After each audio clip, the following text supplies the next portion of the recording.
We have been studying how do we get the Bible, and we've gotten to a point in our study where tonight, hopefully, if I can find all the things, we will start talking about modern versions and spend some time with that.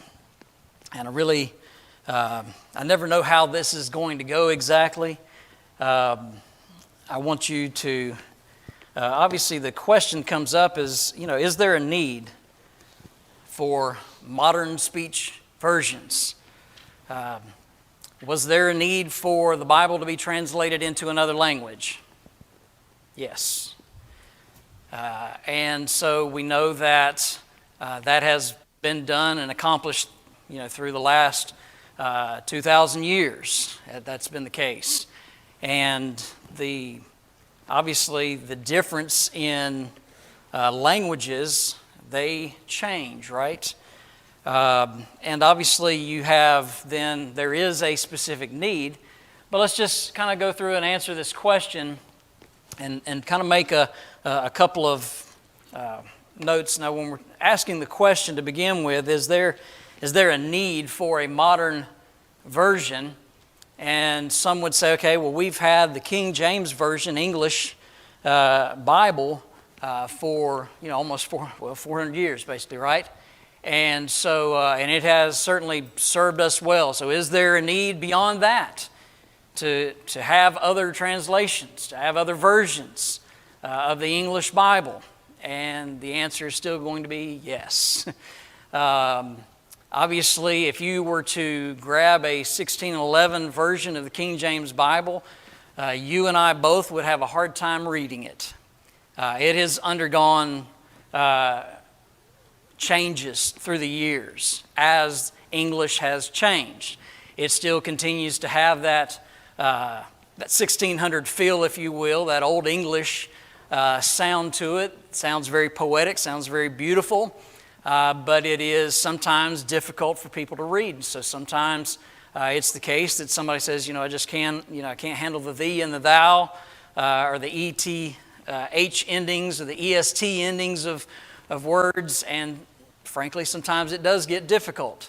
And so we have obviously a need, as one of the things that we'll talk about that took place in history is after the 1611 King James Bible came out.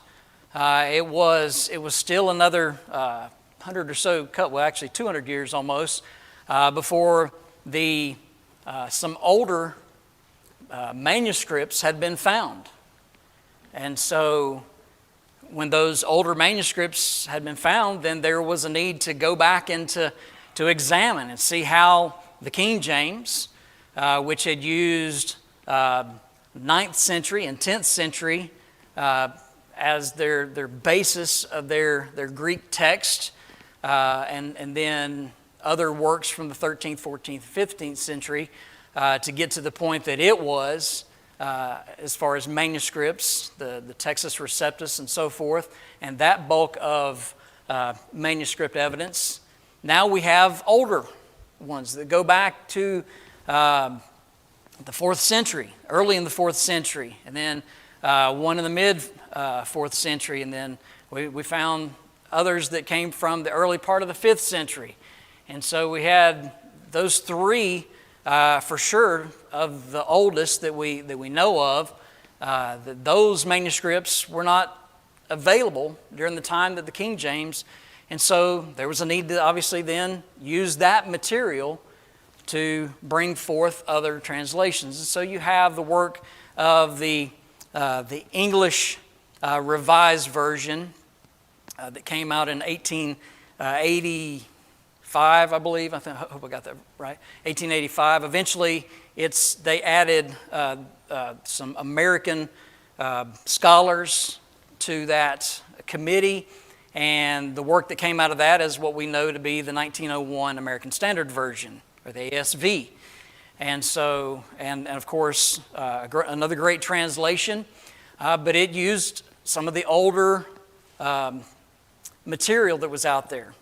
And so you have then those versions. So, and then obviously it's going to grow from there because, again, times, the English language changes a little bit, and some of those peculiar idioms that are found in, that were translated a certain way, they do not read well. And so people were looking for something that was a little easier to read, but still maintained, obviously, the accuracy of these other translations and the work that had been done there. And so you have this production, if you will, obviously now, and you can go online and you can print a number of English Bible translation comparisons, and I'm going to show you a couple of these charts. We'll get to it here in just a moment. But just on this one chart, I see at least probably 30 different translations or versions of the Bible. And most of those are within the last 30 years that have come about. And so we're going to see, obviously we cannot spend the bulk of our class talking about all of these different translations, but we're going to hit the highlights of the majority of what most people know and use. And so we are going to talk about those. Now, we probably won't get that all in this one particular class, but as we start to go through it, there are some things that we need to think about as well. So we have spent time on this, but we truly firmly believe the Bible is the inspired Word of God. 2 Timothy 3:16 and 17, all Scripture is given by inspiration of God and is profitable for doctrine, for reproof, for correction, for instruction in righteousness, that the man of God may be perfect, complete, thoroughly furnished unto every good work. We believe that with all of our heart that is the case. And so this particular study that we're doing in no way diminishes any of that. And our belief that the Bible is verbally inspired implies that we should want a translation that accurately renders what the original writers wrote. Would you agree with that? We want to know what God said, right? And that's really what this particular study is all, this part of this study, if you will, is really all about. It is important for us to remember, as we study through these things, that the Bible writers did not use some kind of sacred language. When they wrote, they simply used the language of the day that the common people spoke. And obviously, when we're talking about the Greek New Testament, we're talking about Koine Greek, which obviously is actually a dead language now, much like Latin. And the cool thing about that is, and here's what's amazing about this, is that when that language died out, guess what? Like the English language changes, if I use the word gay, for instance, today, just to use that word as an example, that word means something different today than it did generations ago, right? It used to mean happy and cheerful, right? And now it's taken on a very crude and sinful meaning. But we understand that, how language changes through the years, but if a language dies, then guess what? Those definitions stay the same. Those words, they do not change their meanings. And so we can know that. And that's what's beautiful about the Koine Greek, is that the fact that, now obviously there are other different types of Greek language, obviously, and they have the same issue that the English language and that the other languages have as well, that those meanings and words change through the years. But Koine Greek has not. And so we're able to define those terms and to know what those words mean. And then, obviously, as translations committee decide on what they're going to do, and they begin to look at, okay, this word means this, it has a secondary meaning of this, maybe even a third meaning of this. In its context, what definition is being looked at here? And so they make a determination. This word, for our English word, needs to be this particular word. And that's how they go about making those determinations. And so it's important for us to realize that there was no sacred language being used, nor is the King James, though it has been referred to for ages as the AV, or the authorized version, is not the inspired Version. Do we understand that? Okay. And I'm going to pick on the King James maybe as much as I'll pick on some of these others as well. But just to show that I'm trying to be fair with what we have in front of us with these different translations. But the point is that the Bible was written in the common language of the day. We should be able to read it and understand it in a common language of our day. And that's the need for a modern translation, modern English translation. Okay, now, that being said, we have to talk about, and I brought this topic up before, textual criticism. And textual criticism is really just the study of the different manuscripts that are out there. And so, so there's some great advancements that have come along in that. And every translation committee, so the King James had a committee of people, of scholars that were set aside. The American Standard 1901 had a committee of people. It wasn't just one person that decided they were going to do this particular work. Now, there have been those through the years as well who have decided they were going to make their own translation. And you can see some of the flaws in that. But so these committees would get together, and they have to engage in what is called textual criticism. And there again, just trying to decide what they are going to translate before they can decide how they are going to translate it. So they have to decide what manuscripts are we going to use as the platform, if you will, of the work that we're going to produce. And so that's where it kind of begins with them. So the translators come across a variant in manuscripts that they're using. And I talked about variants before. That literally just means that a word was translated one way in a particular manuscript, and another manuscript, here's a different word that is used. Okay, that means something is different. That's a variant. So now they have to decide why is there a variant, what they're going to do with that variant, and now how they're going to translate it based on the variants that are there. And so that goes back to they're having to look at the bulk of manuscript evidence that is there, both quantity and quality.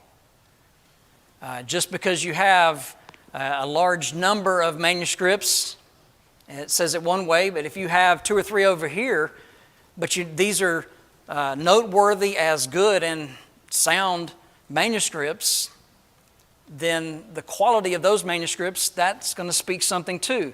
And so they have to make a determination how they're going to accomplish all of that. And so I made the point, several reliable manuscripts are now considered to be among the most accurate, at least some of the oldest that we know of, after the fact that the King James translation was made.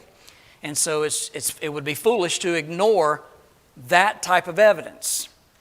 And what we have tried to do throughout this class is to show that evidence, how we got the Bible. And so wherever that evidence has led us, we've tried to follow along with that. So there are obviously then these advancements, and this is kind of how all of this works.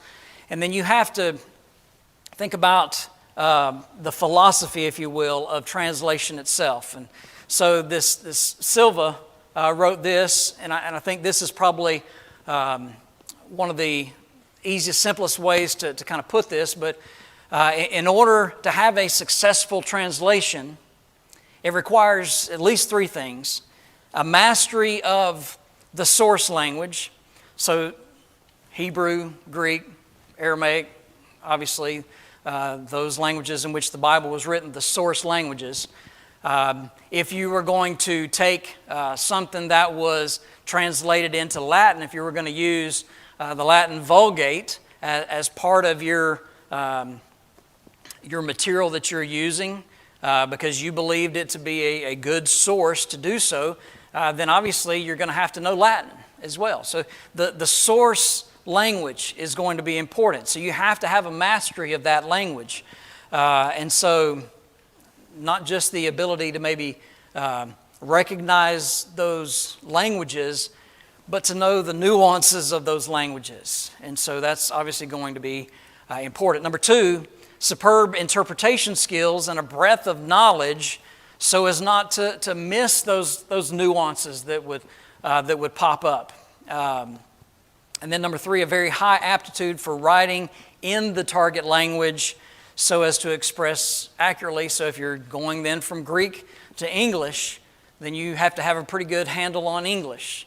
So possibly a guy who grew up in South Georgia who speaks the way that I do, probably not good on the committee. I know redneck, hick, English. I know those very well. Good Southern English. I know that pretty good. But probably not going to fit on the committee. But somebody who has studied the English language, and you get my point. So you have to have somebody who knows, obviously, the source language very well, all the nuances of it, know how to put that together, but then know how to take that and make it make sense in the English language, both two things, accurately and something that is actually readable. Does that make sense? Okay. So you have these two ideas then. When we start looking at translations, here are the questions. Which do I choose? Which translation should I use? It's going to come down to a couple of questions. Is it accurate in its translation? So is it, how is it when it ranks on the scale of reliability? And then number two, can you read it? Is it understandable? And so readability, reliability, and readability. And here's how this works. A reliable translation that is difficult to read is going to lose its effectiveness. And that has been a critique of some of the most accurate translations that are out there, is that they're difficult to read. And so it has the potential for losing its effectiveness. On the other side of things, a readable translation that is unreliable, well, that's going to cause some problems too, right?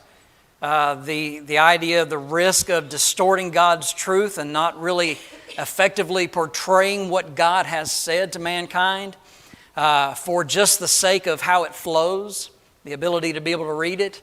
And so you can see then the other side of the scale. And so those two questions have brought forth these two approaches. A literal translation and more of a free translation, as they're referred to. And so you have form equivalence or formal equivalence versus functional equivalence, or what some will call dynamic equivalent. And so you have, that's on the scale, okay, one side to the other. You have the form, so the form, the literal translation, so what is the actual words that were used, and then on the other end of that, maybe what's the meaning. And so you have a formal equivalence. Then you have on the literal side, you also have verbal equivalence. So again, the idea of this direct translation. Here are the words that were actually used. And then you have on the other side of the scale, certain idioms that might be used.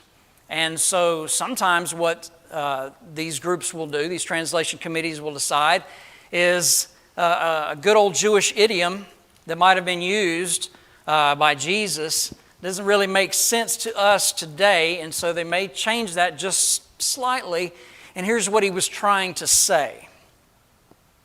And so you get not the idiom that Jesus actually said that you could study and you could figure out, but here's what he meant by that.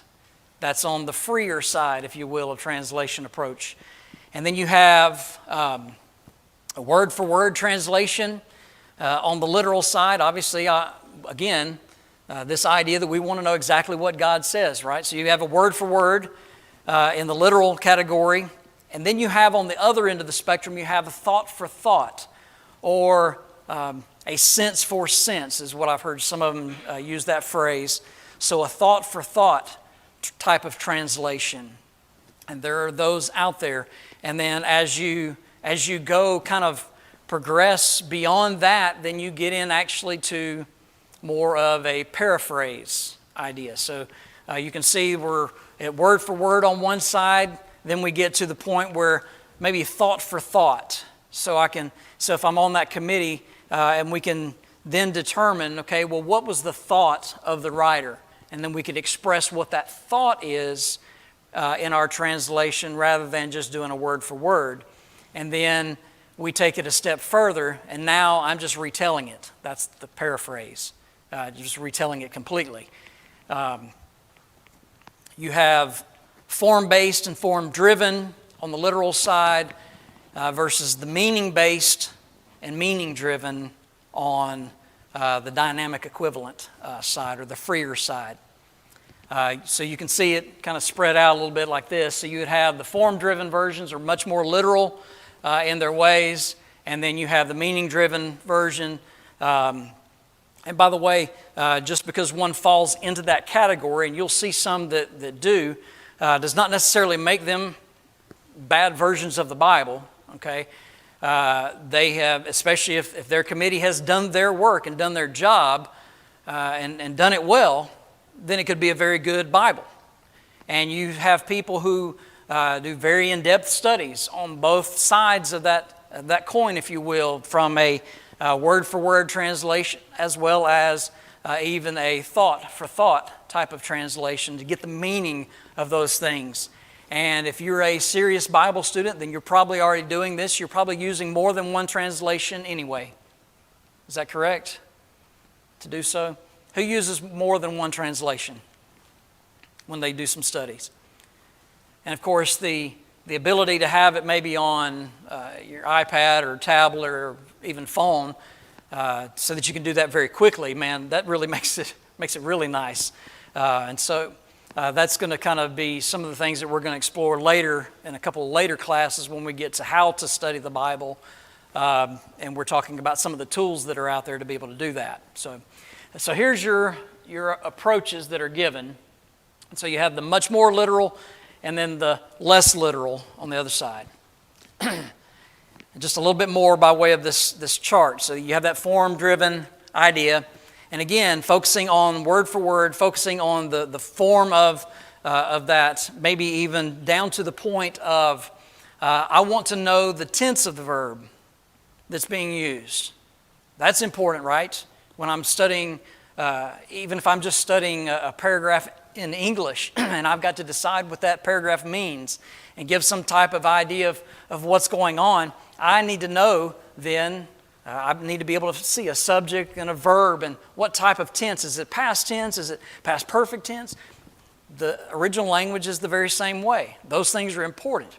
But what you will have sometimes is you'll have some of these translation committees, especially in the thought for thought or the dynamic equivalent side of things, what they will do is they'll take it, instead of the word for word, they'll take, okay, well, here's the meaning of this. And so instead of having the verb translated in the same tense, what they will do is they'll kind of flip that phrase around maybe, and now that word has become actually a noun or something.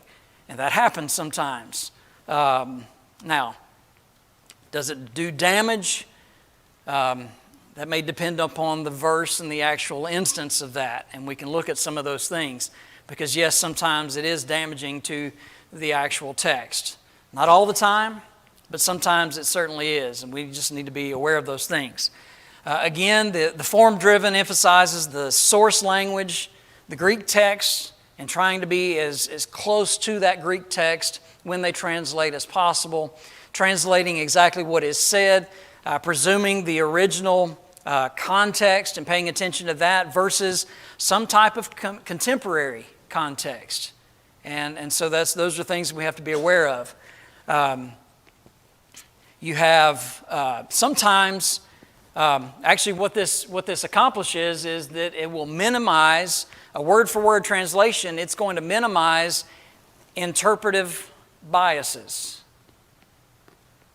And that's where when you have a committee they're striving for a thought for thought or a dynamic equivalence, not word for word, but they're trying to reach a meaning what is the meaning of this, then what you will have is it opens the door then for some type of interpretive bias, and that has taken place in some of the modern translations as well.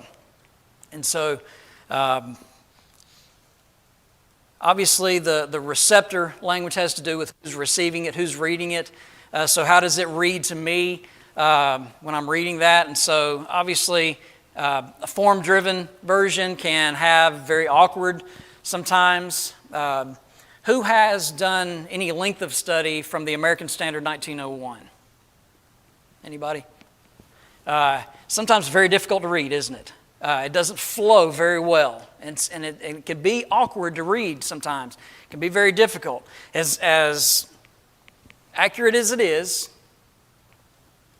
it can be awkward in the reading, and that's what you run into. And so, obviously, on the other end of that scale, they try to make it more natural, and that gets to the readability side of things. And so, obviously, what you want to accomplish, or what you hope to accomplish, is to be able to find a Bible that is accurate as it possibly can be, that I can still read and understand.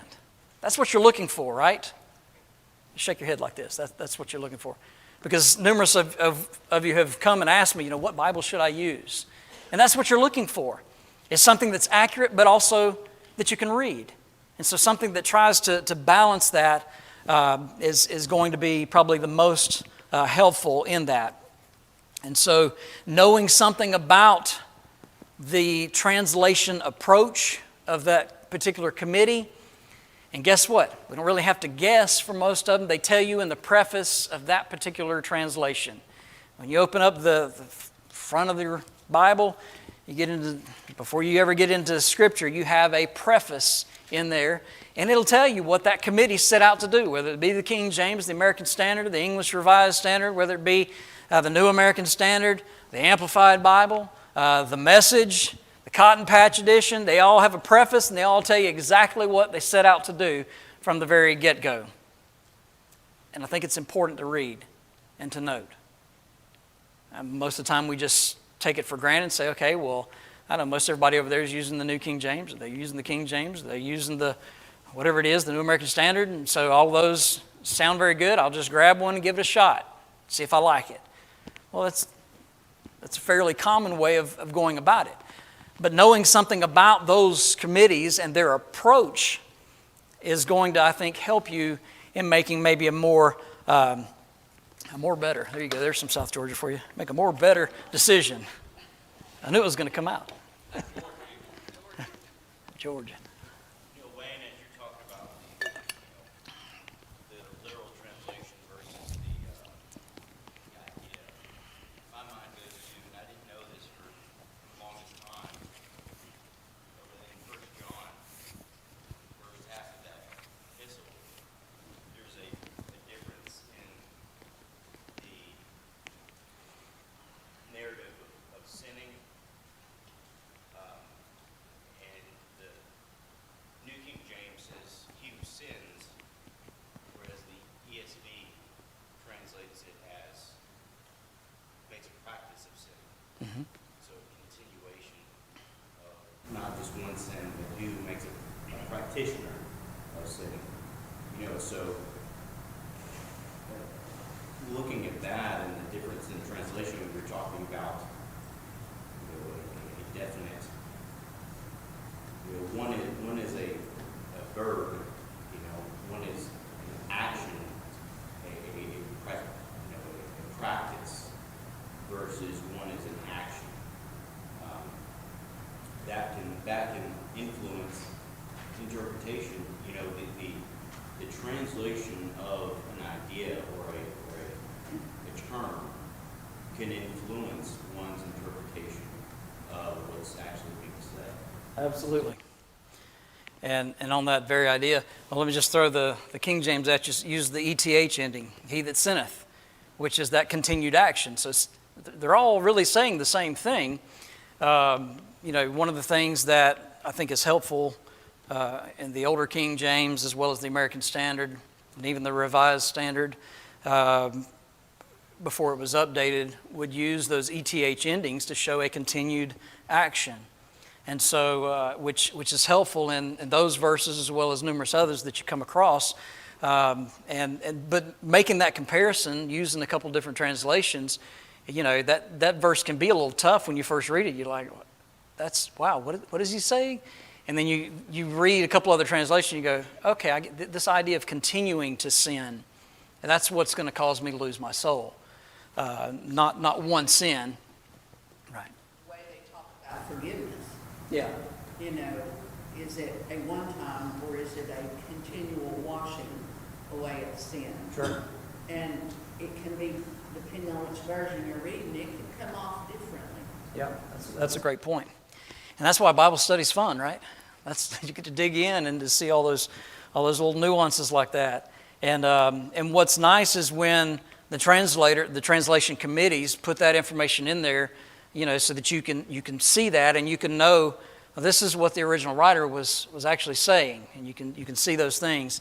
And obviously, some of these committees will, most of them are very good about when they make a particular change like that in the ESV. There's probably a marginal note that says that other translations have it this way, and so you can pick up on those little changes like that, and that to me is certainly something that is helpful as well. I should have had this up here just a moment ago. If they lean toward a meaning-driven approach or dynamic equivalence, they're going to translate more loosely. That's how it goes. That's the natural thing that's going to happen. Emphasizing the meaning over the wording itself. And that's why once you get those who are on that sliding scale, and I promise I'll show you that scale in just a moment. Once you see that sliding scale from one side to the other, where these Bibles kind of stack up, then you will see that particular approach, and where they're working on the meaning of that with their committee versus giving you the actual words that were written down. And it sounds good on the outset, but here's the problem. It lies in the fact that it allows more room for those committees. If there are theological biases, and there are out there, then those may have more opportunity to creep in on those committees who are using that dynamic equivalent approach, or the meaning for meaning, or sense for sense, or thought for thought, whatever you want to call it, type of approach. Whether they mean to do so or not, it is very likely that it happens. And since the Bible is God's plan for our lives, Christians should favor translations that tell us exactly what God said, not what the translators think God meant. And that's the problem. That's what we have to be aware of. Interpretation is an important step, knowing the will of God, but it should occur rather after the process of translation is accomplished, not during. I want the translation committee to translate, and then let me do my work as a Bible student in the process of interpreting. And I don't want it interpreted for me. And so obviously I lean much more toward a word-for-word type of translation, whether it'd be awkward to read or a little more difficult to read or not. So those interpretive biases can creep in, and so we certainly have to be careful for that. Here's kind of where, using that same scale from a moment ago, here's where some of these obviously fit in. The form-driven side, the King James, New King James, American Standard, New American Standard, English Standard, and even the Holman Christian Standard Bible, or the HCSB, which I know just about this much of, starting to kind of check it out. It's something that's fairly new, but we'll talk about it kind of as one of those. We'll just spend a brief moment or two on it later in another class. The meaning-driven, or the thought for thought, that would be your NIV, the New International Version, today's New International Version, the New Century Version, today's English Version, Contemporary English Version, New Living Translation, the Message, and numerous others that fit on that scale. So if you were, again, looking at it in this fashion, the most accurate would be an interlinear, where you literally have your Greek Bible right here on one side, And then you have, what they have done is define those words, and knowing the tense of verbs and the position of where those nouns fit and all that, and have all of that, and look at the sentence in that way. It's going to be very difficult, but an interlinear is fantastic. When you're studying and you're trying to get to the root meaning, what's going on in this passage, obviously they're going to be probably your most accurate. And then you go from there, New American Standard, the Amplified Bible, we'll talk about it in a minute, and then ESV, King James, New King James, Holman Christian Standard Bible, New Revised Standard, I think it's the New American Bible, the NIV as you start going further to the right, the NLT, and then on toward paraphrases, Good News Translation, and the Living Bible, and the Message, and so forth as you go from there. And so that kind of gives you, and you might be able to see it a little bit better. You can kind of read what they are a little bit better on that chart.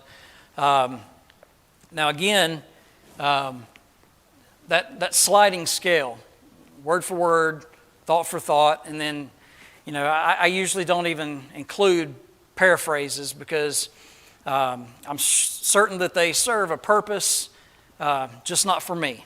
But some people are interested in looking at paraphrases and trying to, maybe they get a little better meaning out of it as they're studying something. It's just like anything else, if that's your preference to do so. But again, you're getting further and further to that idea of that thought for thought type of translation on those. And then here's yet another one with a couple of others thrown in there that I'm not even going to go through and list. Now, as you look at the scale, what are some things that stand out to you? And maybe this is the first time you're seeing anything like this. But what stands out to you?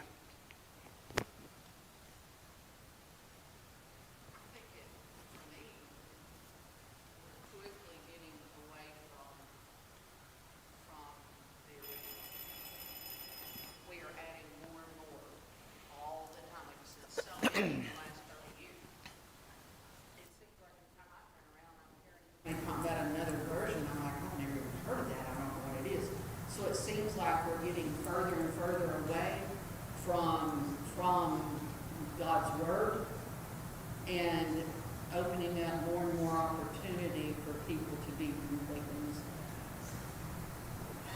And I would add to that thought that, as you go down this, on this sliding scale, if you will, that some of these off to the right-hand side, between thought for thought and paraphrase, many of them have gotten caught up in society saying that we need gender-neutral Bibles.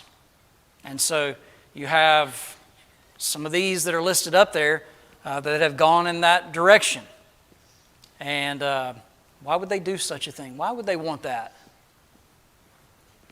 That's what I was going to say that, because the further back you go, the more you look at who the committees were, you really get a sense where they were really trying to just write what God said. But the further you go, the more modern the people are involved, the more culture becomes relevant in their translation. We do it ourselves to one of the more conservative or literal translations. Well, I don't think he really did. So we become our own translators, and then because we want to justify something in our own mind that we enjoy, or, well, I don't think he really meant that because society has influenced us, even as Christians. So the further right on that scale you go, to her point, you have committees in those groups that are on purpose trying to put their theological bias or gender neutrality or whatever it is their agenda is, and they want to mask it in something and call it Bible to influence them, because the world has influenced them, and then it creeps into the church, and then we all debate over things that God said when God said what he said. He meant what he said, but we don't like what he said, so we want to translate it ourselves so that it's something that makes me feel better about what I want to do. Yeah. That's how I see a chart like that, and how I see it all. And ultimately, that's kind of where things are going. And like I said, in the last several decades is where most of this has really exploded. Bibles make a lot of money. I don't know if you knew that or not. Bibles are expensive. But just the process of publishing a particular Bible. And sometimes the problem is that a publishing company comes along and says, we want to publish a Bible. And so they put together a committee, and, maybe to begin with, maybe they've got good intentions, or maybe they think, oh, we're a publishing company. Well, we're in business to make what? Money. Not Bibles, but money. And so the accuracy is not near as important as getting something that might be popular and might come across to a certain group of people, and whether fringe or not, and that sells Bibles. And that's unfortunate. Not everybody that's out there publishing, that's not been their purpose. And that becomes very clear. But through the ages that we're talking about, and you can go online and you can see, kind of the progression of when these Bibles have come about, and you'll see that the majority of these, and what each of these are going to do is, guess what? They're going to they're going to have updates. The 1611 King James has been updated and updated and updated and updated. They're all going to update. They're going to realize that, hey, we messed up on this particular word. We should update that. And the next one that comes out, we should make this update. And then when you have some particular groups who have homosexuals and lesbians on their committees, guess what you get? You get a bias, interpretation bias in those committees. And then you get gender-neutral Bibles and so forth. Problem is, you take somebody who don't know the difference, don't know what the Bible said, and this is what they read. You're absolutely right, and it's problematic. And you'll run across people and they're using some of these other translations and or paraphrases, and you're trying to teach them, and you run into a problem very quickly with them. Brother Jim, you got a point? I had a question. Okay. Numbers behind, like, the King James Version got 13. What are the numbers for? On this particular scale, the numbers stand for, I believe it is the grade level of each one, of each of those translations. And so that'll give you an idea what grade level these are written on. You have, for instance, you have the Message. Has anybody ever looked at the Message before? It's you just did. You were probably shocked, weren't you? Okay. Most people are first time they read it. Read Psalm 1. It's almost, it shouldn't be this way, but it's almost hilarious. He who hangs out at Sin Saloon, something like that. I can't remember how it's worded, but anyway, I remember when I was in school, we would look at that and we would try to memorize some of that just because of the hilarity that's there. But you can see obviously the grade level on which it's written, and that's again, this is some man who's put this chart together. Understand? So there may be some bias even in that, but for the most part. This kind of gives you a general idea of where these Bibles stack up. Now what we're going to do next time we meet, I'm going to be leaving tomorrow morning, Cindy and I. We'll be gone for a week, so a week after next we'll pick back up and we'll start and look at the King James and the other translations, the most of the popular translations that are out there. And we'll talk about their strengths, their weaknesses, and so the good, the bad, and the ugly. We'll get it all out there. So, but anyway. Yes, sir. Do what? Can't do that in any novel. You can just make a new novel of a historic novel. So there's got to be some governing. There's really not. It's a matter of publishers and committee groups that get together and decide they want to do a certain thing. You get enough people together and enough money backing you, you can do these things. Yeah, that's a good point. Not many. That's good. That's a good point. All right. Thank you, everyone, for being here tonight. We'll stop there and we'll pick it back up next time. We'll start with the King James.